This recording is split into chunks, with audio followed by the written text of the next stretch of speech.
이 시간 하나님께서 우리에게 주시는 말씀은 빌립보서 1장 6절부터 11절까지 말씀입니다.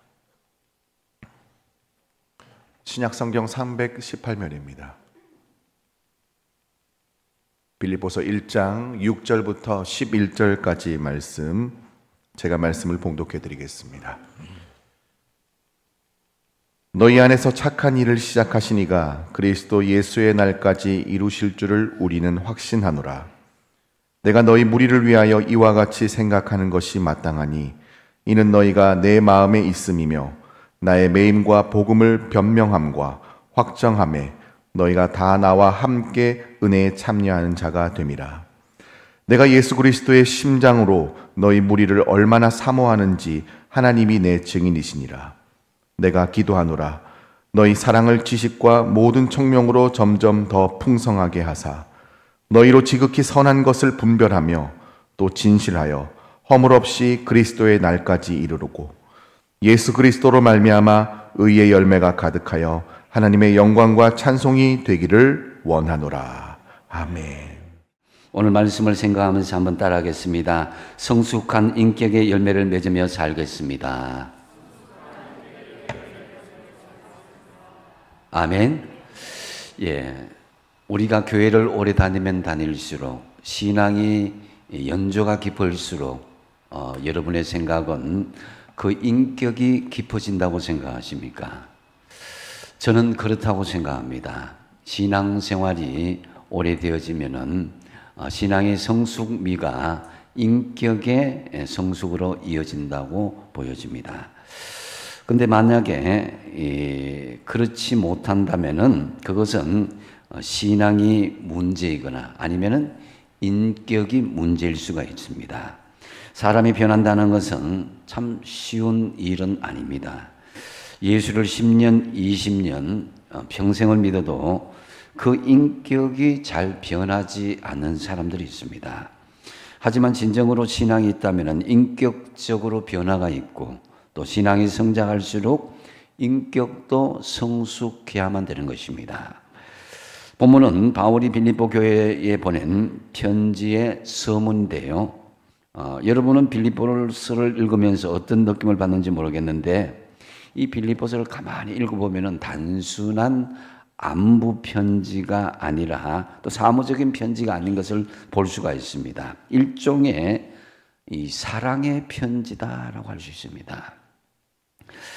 빌립보 교회를 사랑하는 바울이 지금 로마 감옥에 갇혀 있는데요. 마음은 간절한데 이 빌립보 교회 성도들을 직접 찾아가서 만날 수가 없기에 그래서 교회를 위하여 염려하며 사랑하는 마음으로 쓴 이 사랑의 편지가 바로 이 빌립보서입니다. 6절 말씀에 보면은 너희 안에서 착한 일을 시작하시는 이가 그리스도 예수의 날까지 이루실 줄을 우리는 확신하노라 이렇게 말씀합니다.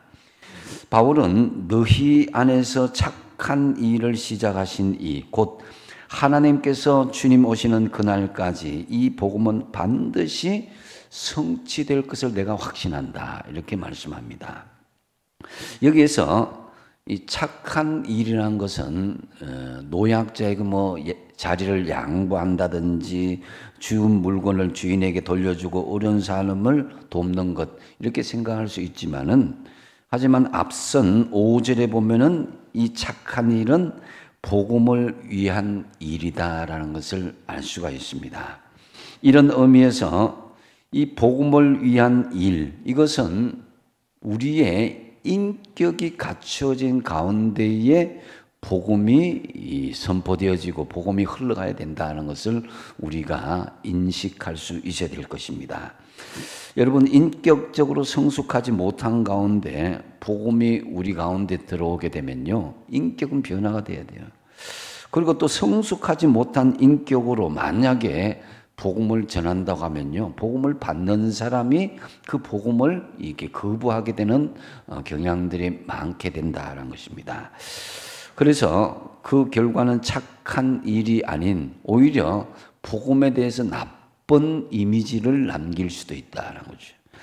그래서 본문의 빌립보서는 사실은 여자인 루디아와 함께 바울이 세운 교회인데요. 여자 중심의 교회였어요. 여성들이 활동을 많이 하는데요. 그 중에서 유오디아와 순두기라는 사람이 너무 열심히 지나치다 보니까 서로 서고 삐걱대고 교회 전체가 분란과 싸움에 있다라는 그런 소식을 듣게 됩니다. 바울은 이러한 빌립보 교회의 상황을 염두에 두고 사랑하는 마음으로 너희들이 정말 진정한 신앙인이라면은 인격의 열매를 맺어야 할 것이 아니냐고 간절하게 호소하는 것을 볼 수가 있습니다. 그렇다면은 우리 신앙인으로서 우리가 가져야 될 인격의 열매는 무엇이겠습니까? 먼저 첫 번째는 언어가 순화되는 그런 열매가 있어야 될 것입니다. 7절 상반절에 보면은 내가 너희 무리를 위하여 이와 같이 생각하는 것이 마땅하니 이는 너희가 내 마음에 있음이라고 그랬습니다. 바울은 분명히 빌립보 교회에 분쟁하는 현실을 알았습니다. 시끄러운 문제를 알았죠. 그럼에도 바울은 그 성도들의 마음을 헤아리는 언어로 아름답게 순화하는 것을 볼 수가 있습니다. 내가 너희 공동체에 복음이 성취될 것이라고 생각한다. 이것은 빌립보 성도들이 나 바울의 마음에 있기 때문이다. 참 얼마나 감동을 주는 말입니까? 심지어 8절에는 내가 그리스도의 심장으로 너희 무리를 사모하고 사랑한다고 그렇게 빌립보 교인을 향한 마음을 언어가 너무 아름답게 순화되어서 그들에게 완곡하게 표현하고 있는 것을 볼 수가 있습니다. 이 편지를 받은 빌립보 교인들 참으로 문제가 있었고 다툼이 있었지만은 바울의 편지를 받고 마음의 감동을 받을 수밖에 없었을 것입니다. 여러분, 성숙한 신앙인이라면은 우리는 먼저 언어를 순화할 수 있어야 될 것입니다. 전도서 5장 2절 상반절을 보시면요. 한번 같이 한번 읽어보겠습니다. 시작. 너는 하나님 앞에서 함부로 입을 열지 말며 급한 마음으로 말을 내지 말라. 아멘.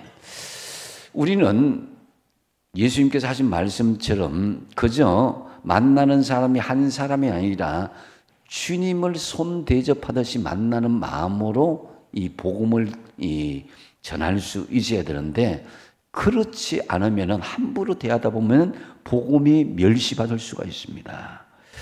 언어를 순화하시기 바랍니다. 함부로 입을 열지 말고 급한 마음으로 말을 내지 않을 수 있어야 됩니다.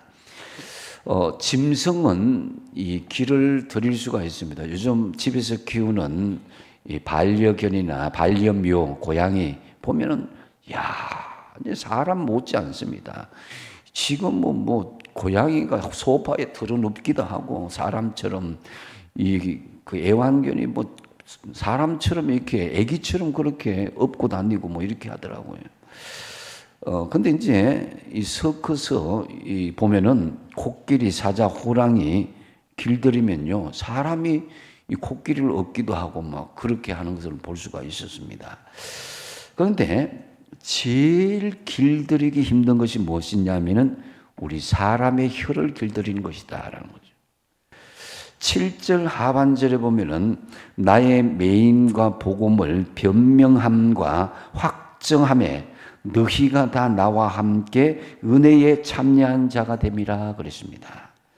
바울의 이 말을 곰곰이 우리가 묵상해 보면요 얼마나 온유하고 사랑스럽고 부드러운 감정이 있는지를 여실히 알 수 있는 대목입니다. 내가 옥에 갇혔을 때나 복음을 변화하고 확정할 때 여러분 모두가 나와 함께 은혜에 동참한 사람이었다. 꼭 빌립보 교인들과 연애하는 것처럼 이 언어로 표현하는 것을 볼 수가 있습니다. 언어는 그저 입술에서 툭 튀어나오는 것이 아니라 내면의 표현입니다. 그러므로 말씨로 보면은 그 사람의 인격의 수준을 가늠할 수 있습니다.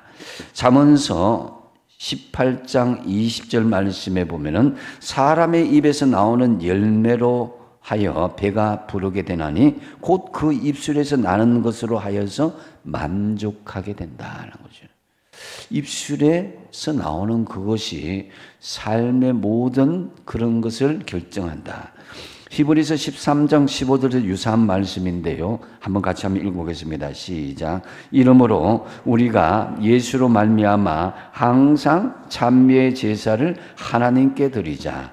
이는 그 이름을 증거하는 입술의 열매니라. 아멘. 여러분, 입술의 열매와 동일하게 생각하는 것이 바로 찬미의 제사라는 거죠. 여러분 지금 예배를 드리고 있는 이것과 같은 우리 신앙인의 언어가 하나님을 찬미하는 그것과 동일하게 이루어져야 된다는 말씀인 것입니다. 그래서 여러분 우리가 말에 완벽할 수는 없지만은 여러분들이 말에 실수를 하지 않기 위해서는 점검해야 될 중요한 세 가지를 우리가 점검할 수 있어야 된다. 먼저 여러분이 말씀을 하실 때에 진실한 말인가, 진실하지 않은 말, 이 거짓말을 우리가 습관적으로 하는 것을 멀리할 수 있어야 된다. 또 한 가지는 꼭 필요한 말인가예요. 물론 농담하고 그런 것도 어느 정도는 하지만은 이런 것들이 불필요한 말들은 어느 정도껏 할 수 있어야 된다. 지나치게 되면은 그 사람들을 힘들게 할 수 있다. 놀리는 것처럼 되고 그게 오히려 역효과를 불러올 수도 있다는 거죠. 그 다음에 또 중요한 것은 실수가 없기 위해서는 친절한 말인가를 우리가 점검할 수 있어야 됩니다. 나 중심이 아니라 상대방 중심으로 배려하며 친절하게 말을 할 수 있어야 우리가 말에 실수가 없게 되고 줄이게 되는 것입니다. 요즘 여러분 대형 마트의 직원들을 보면은 참 마음이 안타까운 경우가 볼 수가 있습니다. 어떤 고객들은 고약한 사람들이 소리를 지르면서 막 욕을 뱉기도 합니다. 그런데 아무리 모욕을 주고 욕을 해도 직원들은 절대로 화를 낼 수가 없습니다. 끝까지 친절해야 되는 거죠. 미안합니다. 감사합니다. 시정하겠습니다. 그렇게 저녁 퇴근까지 참고 자기 자리를 지키다가 이 일을 마친 후에 직원들은 이 화장실에 가서 운다고 그러잖아요. 그래야 풀리니까. 근데 이제 손님이 화를 낸다고 같이 화를 내면은 직장 생활을 하지 못하게 되는 거죠. 친절은 경쟁력과 같은 것인데요. 우리 사람들이 본성대로 살게 되면은 사회생활을 제대로 할 수 없습니다. 마트 직원들 이런 자세는요 저절로 되어지는 것이 아니죠. 참을성 훈련, 친절 훈련, 절제 훈련도 다 이렇게 예절 교육을 받으니까 그렇게 손님을 응대하는 것이 좀 부드럽게 되는 거예요. 이 밖에도 은행 직원들, 비행기 스튜디오스, 백화점의 점원들, 주차원들도 마찬가지로 여러분 훈련받고 순화된 언어로 행동하고 말할 수 있어야 우리가 그 영업점에 우리가 상대하고 기쁘게 갈 수가 있는 거죠. 우리 성도들의 언어가 이 세상 사람들보다 함부로 말하고 거칠게 말해서는 안 되겠죠. 특별히 성도들이 말하는 언어는 이 신앙의 인격이 드러나는 것과 같다고 그랬습니다. 어떤 사람은 말은 유창하게 하는데 속이 텅 빈 사람이 있고 또 어떤 사람은 말은 좀 어눌하고 부족한 것 같아도 속이 깊고 중심이 분명한 그런 말들이 있습니다. 우리는 어릴 때부터 언어 훈련을 많이 배워왔습니다. 어릴 때에 아빠 엄마로부터 너 미안하다 그래라, 감사하다 그래야지, 사랑한다고 그래야지, 고맙다고 그래야지 하면서 그렇게 어릴 때는 참 말을 잘 듣고 그 표현들을 잘 합니다. 그런데 나이가 들면서 그것이 습관화되고 잘 돼야 되는데 왜 잘 되지 않을까? 그것은 바로 이 말들은 아주 간단한 말 같지만 사실은 그 속이 성숙되지 않으면, 인격이 성숙되지 않으면은 사용하기가 힘든 말입니다. 미안합니다. 죄송합니다. 제가 잘못했습니다. 제가 책임질게요. 고맙습니다. 이게요, 신앙이 성숙되지 않은 사람에게는 죽기보다 못한 말처럼 될 수가 있어요. 그러므로 우리는 순화된 언어로 예수님을 닮은 성숙한 신앙의 열매를 맺고 살아가시를 축복드립니다. 그리고 신앙인이 가져야 될 또 중요한 인격의 열매는 행동의 성숙을 볼 수 있어야 된다. 11절 말씀에 보면은 예수 그리스도로 말미암아 의의 열매가 가득하여 하나님의 영광과 찬송이 되기를 원하노라 그랬습니다. 여기에서 의의 열매란 믿음으로 의인된 성도들의 삶 속에서 나타나는 성숙된 행동의 변화를 이야기하는 거예요. 우리가 진정 믿음으로 하나님으로부터 의롭다고 칭함을 받았다면은 그저 우리의 인격은 하늘에서 뚝 떨어지는 것이 아니라 성숙하게 행동하는 인격의 변화가 있어야 된다. 행동의 성숙은 바로 이 의의 열매다 그랬는데요. 이 행동의 성숙에는 이 내면의 변화와 함께 삶의 변화가 동시에 일어나야 인격의 변화가 있을 수 있다는 거죠. 그래서 이 내면의 변화, 이것이 삶의 변화와 함께 있는데 먼저 그러기 위해서는 우리는 주님의 마음을 가져야 된다라고 말씀합니다. 8절 말씀해 보면은 내가 예수 그리스도의 심장으로 너희 무리를 얼마나 사모하는지 하나님이 내 증인이 된다고 그랬습니다. 예수님의 심장, 이 마음이란 표현을 볼 때 우리는 바울의 심정이 얼마나 간절한지를 알 수가 있는데요. 이 주님의 마음은 자신의 목숨을 내어놓기까지 희생하는 아낌없는 사랑이라고 우리가 알고 있습니다. 저는 우리 울산 호교교회 공동체가 주님의 마음을 갖기를 원합니다. 그러면 미움도 다툼도 원망도 질투도 결코 생길 수 없다고 생각합니다. 바울이 바로 주님의 마음을 가졌기에 비록 다툼도 있고 크고 작은 잡음도 있었지만은 빌립보 교회가 주님의 큰 기쁨이 되는 교회로 설 수 있었습니다. 바로 주님의 마음을 가졌기 때문에.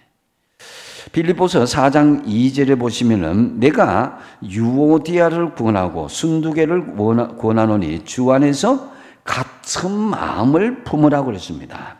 바울은 로마 감옥에서 빌립보에서 일어난 이 갈등과 싸움의 현실을 알았습니다. 그 내용은 유오디아와 순두개라는 여성 지도자 둘이서 교회 일로 서로 의견이 맞지 않아서 불편한 관계에 있었던 것입니다. 요즘도 마찬가지로 초대교회 당시에도 가정교회를 시작하면서 여성들의 역할이 컸지만은 그 당시에도 굉장히 여성들이 주도적인 역할을 했습니다.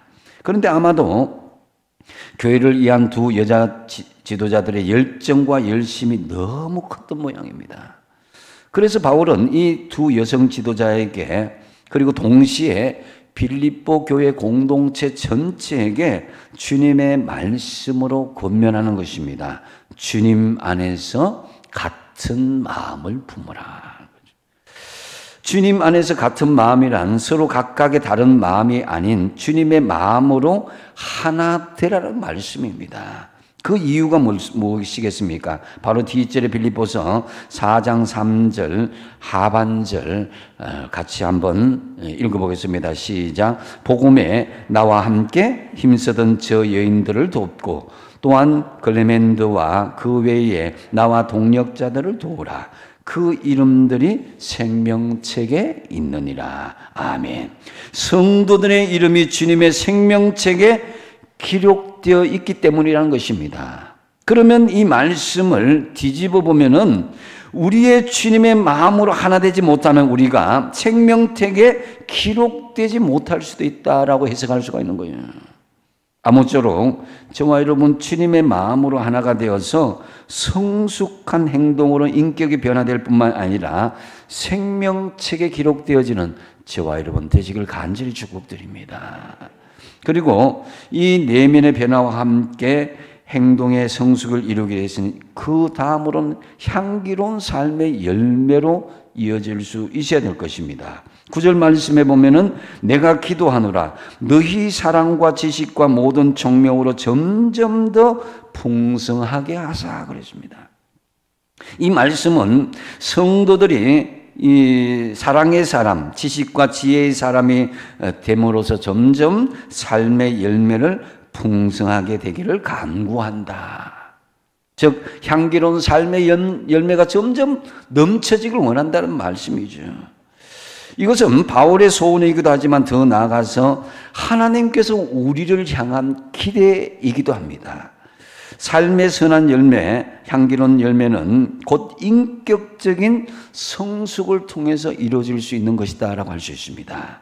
사실 인격은 사람들은 정확하게 알 수는 없지만은 하나님은 우리의 내면을 보시기 때문에 정확하게 보실 수 있습니다. 한편으로 그 모습이 우리의 삶 속에 자연스럽게 외부로 표출될 수가 있는데요. 그것이 바로 향기로운 삶의 열매다라는 거죠. 이것을 우리가 어느 정도는 알 수 있고 느낄 수 있습니다. 물론 외식하는 사람의 경우 겉과 속에 다른 이중성을 가질 수도 있지만 그래도 어느 정도로 가늠할 수 있는 인격의 모습은 삶의 열매로 향기로 볼 수 있다는 거죠. 우리는 겉으로 표출되는 모습을 보면서 누구의 인격이 이렇다 저렇다고 어느 정도는 알 수는 있습니다. 그러므로 우리가 현실적으로 중요한 것은 바로 내면이 외부로 표출되는 우리의 모습입니다. 그 모습은 다양한 모습으로 나타나는데 대표적인 것이 바로 향기로운 삶의 열매다라는 거죠. 다윗이 어떻게 생겼을까? 우리가 구체적으로 다윗의 사진을 못 보았기 때문에 우리가 궁금합니다. 정확하게는 고정되고 알 수는 없습니다. 흔히 다윗과 사울을 비교하는 경우가 많은데요. 다윗은 외모로 볼 때는 사울보다는 더 출중하지 않은 것 같습니다. 여러분도 알다시피 사울은 기골이 장대하고 키도 보통 사람들보다도 머리가 하나 차이 날 정도로 굉장히 컸고 또 뿐만 아니라 사울이 왕이 될 때 모든 백성들이 환호를 보낼 정도로 굉장한 미남이었고 외모가 출중했다고 그랬습니다. 하지만 다윗은 생김새 자체는 사울보다 못했는지 모르지만 얼굴에 풍기는 표정은 아름다운 것으로 우리가 알 수가 있습니다. 왜냐하면 사무엘이 기름을 부으려고 다윗을 불렀을 때 성경에서 다윗의 모습을 표현한 것을 보면 알 수가 있습니다. 사무엘상 16장 12절 상반절에 보면은 이에 사람을 보내어 그를 데려오매 그의 빛이 붉고 눈이 빼어나고 얼굴이 아름답더라 그랬습니다. 여기에서 얼굴이 아름답다라는 말은 외모가 잘생겼다라는 그런 뜻도 포함될 수도 있지만 그보다는 내면의 아름다움이 얼굴의 열매로 나타났다라는 말이 더 정확합니다. 전도서 8장 1절 하반절에 보면은 사람의 지혜는 그의 얼굴에 광채가 나게 하나니 그의 얼굴에 사나운 것이 변하느니라 그랬습니다. 여기에서 지혜는 곧 신앙이란 말과 일치하는 것이기 때문에 지혜를 신앙으로 말을 바꾸어 표현하면은 성숙한 신앙이 있으면 얼굴에서 광채가 나고 사나운 모습이 사라진다라고 해석할 수가 있습니다.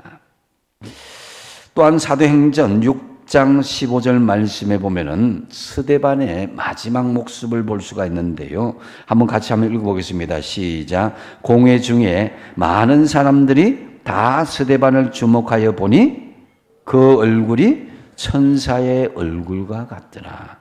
그 얼굴이 누구의 얼굴과 같다고요? 천사의 얼굴과 같더라는 거예요. 그것은 그 마음속이 성숙함으로 인해서 삶의 향기는 열매가 있었기 때문에 천사의 얼굴처럼 자연스럽게 사람들에게 보였다는 것을 알 수가 있습니다. 우리 얼굴의 생김새는 타고나는 선천적인 것입니다. 요즘에는 성형을 하기도 하지만은 완전히 우리 얼굴 전체의 틀은 뜯어 고칠 수가 없습니다. 하지만 표정은 얼마든지 바꿀 수가 있거든요. 얼굴 생김새보다 더 중요한 게 바로 얼굴의 표정입니다. 그것은 풍기는 분위기인데 내면의 인격이 표출된 것이라고 할 수 있습니다. 뺨에 종양이 나서 제거하는 수술을 받게 됐는데 그 얼굴 근육이 절단되어서 입술이 그만 비틀어진 젊은 여성이 있었어요. 이 여자가 이제 비틀어진 입술 가지고 이렇게 의사가 여쭙습니다. 제 입은 앞으로 계속 이렇게 되겠지요? 물었습니다. 의사분이 예, 그렇습니다. 신경이 끊어져서 어쩔 수가 없습니다. 그 여인은 굉장히 실망을 하죠. 근데 그 옆에 있던 남편이 그 부인의 얼굴을 이렇게 어루만지면서 여보, 당신 얼굴이 참 마음에 들어. 귀엽기만 하네. 그리고 허리를 굽혀서 아내의 삐뚤어진 입술에 그 입술을 키스를 합니다. 남편은 아내의 입술에 자신의 입술을 맞추기 위해서 아내가 입술이 비틀어져 있으니까 자기도 입술을 이렇게 비틀어서 똑같이 그렇게 맞추는 모습을 보면서 아내가 눈물을 주르르 흘립니다. 여러분, 우리의 모습을 상대방의 눈높이에 맞춰 보십시오. 그러면 우리가 낮아질수록 우리의 인격은 더욱더 빛나게 될 것입니다. 참으로 우리 내면의 변화로 삶의 향기로운 열매를 맺을 뿐만 아니라 성숙한 행동으로 신앙의 인격의 변화를 이루시는 저와 여러분 되시기 바랍니다. 또한 신앙인이 가져야 될 인격의 중요한 것은 관계의 변화가 있어야 된다는 거죠. 10절 말씀에 보면은 너희로 지극히 선한 것을 분별하며 또 진실하여서 허물 없이 그리스도의 날까지 이루고 그랬습니다. 바울은 빌립보 교인들의 다툼으로 하나 되지 못한 것에 실망한 것을 표현하지 않고 어떻게 표현합니까? 너희들 정말 선한 것을 잘 분별하며 또 진실하여서 허물이 없이 주님 오실 때까지 이어지기를 바란다. 이렇게 이야기하고 있어요. 이것은 주님과의 관계뿐만 아니라 사람과의 관계가 온전히 회복되어지는 것을 원한다라는 걸 말이기도 합니다. 여러분, 우리의 삶은 대부분 인간관계에서 이루어지는데요. 가정생활, 직장생활, 교회생활, 학교생활 모든 게 사실은 인간관계에서 얽히고 설키는 거예요. 그러므로 일 자체도 중요하지만 대인관계가 너무너무 중요합니다. 코로나 이후에 많은 사람들이 이 관계를 하지 못하고 관계가 어그러지고 깨어짐으로 마음의 상처받고 치유받지 못한 일들이 많이 있습니다. 대인관계에서 우리가 사람이 사랑이 가득한 모습으로 온유하고 겸손한 모습을 보이고 용서하는 너그러운 모습을 보이는 게 중요한데요. 이것은 그리스도인들에게 마땅한 그런 모습인 것이죠. 우물 안에 사는 개구리와 백두산에 사는 호랑이 누가 더 교만하겠습니까? 길게 생각할 거 없습니다. 당연히 우물 안 개구리가 교만할 가능성이 많습니다. 호랑이는 넓은 세상을 바람처럼 다니면서 이 세상에 자기보다 더 크고 무서운 것이 얼마든지 있다는 것을 알지만은 그러나 우물안 개구리는 천하의 자기가 제일이라는 확신을 가지고 살기 때문에 교만의 극치에 이를 수밖에 없습니다. 관계에서 제일 중요한 자세는요, 겸손입니다. 다윗은 대인 관계에서 어떤 태도를 보였습니까? 다윗은 항상 온유하고 겸손한 사람이었고 너그러운 사람이었습니다. 아들 압살롬의 반역으로 피난길을 떠나는 다윗의 길을 막고 정말 억울하게 저주했던 시므이라는 사람이 있습니다. 꺼져라 꺼져라 죽어라 죽어라 하면서 이 먼지를 날리면서 그렇게 하니까 그 주변의 사람들이 시므이의 목을 베고 올까요 하면서 그렇게 이야기합니다. 하지만 다윗은 어떤 태도를 보입니까? 사무엘하 6장 11절에서 12절 보면은 내 몸에서 난 아들도 내 생명, 이 압살롬이 나를 죽이려 하는데 하물며 이 베냐민 사람 저 시므이가 그렇게 한 것, 그거는 여호와께서 하나님께서 그에게 명령하시는 것이니 그가 나를 저주하게 버려두라. 혹시 여호와께서 나의 원통함을 감찰하시니니 오늘 그 저주 때문에 여호와께서 선으로 갚아주시리라. 여러분, 다윗이 만약에 시므이를 저주로 갚았다면 하나님께서 다윗을 성왕으로 하나님의 마음에 합한 사람을 온전히 이루지 못했을 것입니다. 그러나 다윗의 이런 관계에 대해서 적극적으로 겸손하고 자기를 낮추고 자기가 하나님 앞에 어떤 모습이었던 것을 온전히 드러낼 때 하나님께서는 시므이를 향한 그 억울함도 풀어주고 다윗을 믿음에 합한 사람, 거룩한 하나님의 인정받는 왕으로 세움을 받게 되었던 것입니다. 여러분, 우리의 태도의 가운데 인격의 열매가 나타나면요, 이 하나님께서 성숙되고 거룩한 인격의 열매가 나타나면 하나님이 영광을 받으신다고 말씀합니다. 11절을 보면은 같이 한번 읽어보겠습니다. 시작. 예수 그리스도로 말미암아 의의 열매가 가득하여 하나님의 영광과 찬송이 되기를 원하노라. 아멘. 우리 가운데 인격의 열매를 많이 맺게 되면 그 열매로 인해서 하나님이 우리 때문에 영광을 받으시게 된다는 거죠. 관계를 잘하는 것이 인격 변화의 좋은 증거입니다. 이 사람은 나와 마음이 맞기 때문에 관계를 잘하고 마음이 안 맞기 때문에 성격이 안 맞기 때문에 관계를 멀리하고 이런 차별이 없어야 되는 거예요. 하나님께서는 우리의 인격의 변화로 인해서 영광과 찬송을 받으시길 원하는 거예요. 우리가 아직 죄인 되었을 때에 아예 주님께서 십자가에 돌아가 버린 거예요. 죽으신 거예요. 그걸 생각한다면은 너희들이 어떤 조건이 있어야, 어떤 용서가 돼야, 나에게 먼저 화해를 해야 내가 하겠다. 그건 주님 앞에 우리가 변명할 수 없는 것입니다.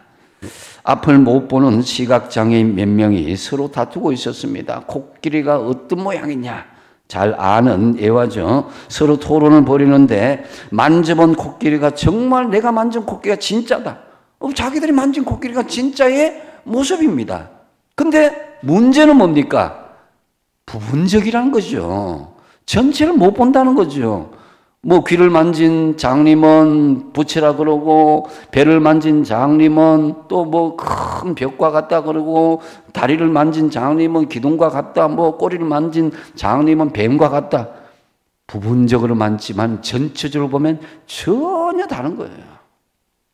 여러분, 우리가 확신하고 주장하는 거 내가 경험했다 하더라도 전체를 바라보지 못하고 말하고 행동하고 주장하는 것일 수도 있다는 거죠. 그걸 알아야 돼요. 그리고 우리가 하나님보다 더 큰 어떤 지혜와 영성을 가지고 있는 것도 아니잖아요. 세상의 사람들이 저는 우리를 통해서, 우리 자신의 모습을 통해서 예수님을 보고자 할 때에 우리가 과연 어떤 모습으로 보여질까? 우리 믿음의 사람은 항상 생각할 수 있어야 됩니다.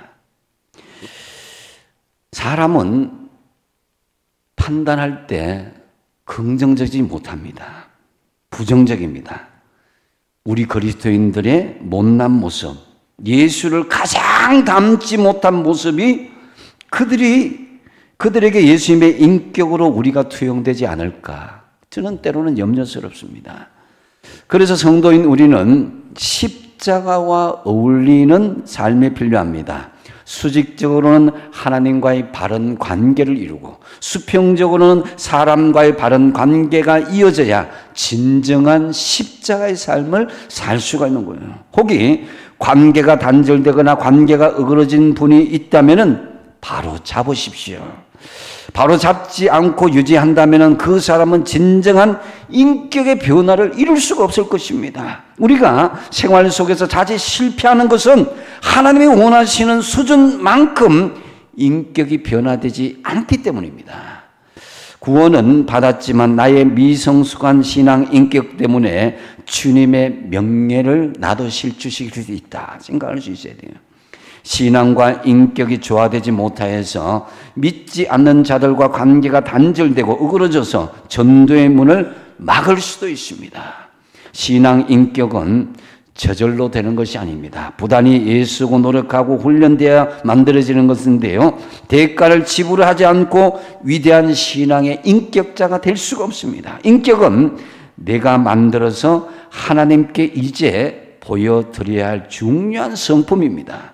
하나님은 우리에게 이 신앙, 믿음을 선물로 주셨다면 이제 저와 여러분은 하나님께서 인정하시는 훌륭한 신앙인의 인격을 당당하게 보여드리시는 저와 여러분 되시기 바랍니다. 이제 말씀 맺습니다. 여러분, 우리가 정말 신앙인으로서 가져야 할 인격의 열매를 가졌습니까? 점검해 보십시오. 첫 번째 뭡니까? 언어가 순화되고 있는가? 순화된 언어로 예수님 닮은 성숙한 신앙인의 인격을 가져야 될 것입니다. 두 번째 뭡니까? 행복의 성숙입니다. 주님의 마음으로 품고 향기로운 삶의 열매를 맺도록 하십시오. 그리고 관계 변화가 긍정적으로 이루어지는가? 주님과의 관계 회복은 물론 사람과의 관계가 단절되고 어그러진 부분이 있다면 회복하도록 하십시오. 여러분 이제 결단하십시오. 참으로 우리는 주님 닮아서 언어가 순화되고 행동이 성숙되고 관계가 회복됨으로 말미암아서 성숙한 인격을 갖춘 품이 있는 그리스도인들이 다 되시기를 축복드립니다. 기도하겠습니다.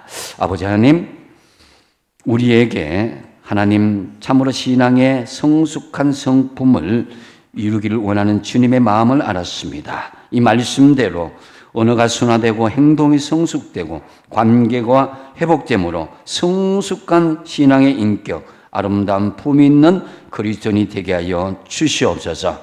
예수님의 이름으로 기도하옵나이다.